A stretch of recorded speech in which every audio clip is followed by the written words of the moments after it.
Through the research I've done, Berlin generally seems to be on a sustainable path, thriving on many of the sustainable development goals, such as climate action, clean energy, clean water, education, gender equality, and other goals. This sets Berlin at a high standard, being ranked one of the most sustainable cities in the world. This, however, does not mean Berlin is without its sustainable struggles. Berlin, similar to many other cities around the world, struggles heavily with a growing economic gap. This means the rich are getting richer and the poor are getting poorer. Children in Berlin are expected to earn less than their parents on average. With a growing poverty rate comes a higher homelessness rate and a higher crime rate.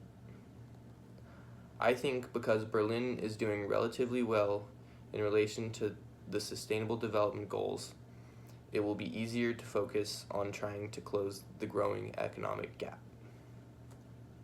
For the past decade, the poverty rate has been steadily growing despite the increase in economic growth. This means the rich are becoming much richer and the distribution of wealth is being thrown off.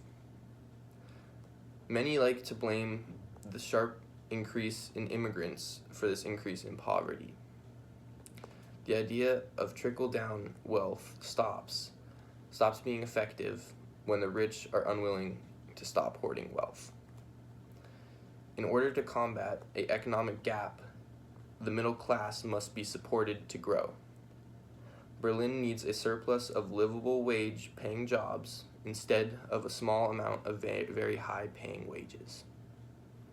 In order to achieve this goal, Germany may have to reform its economic policies.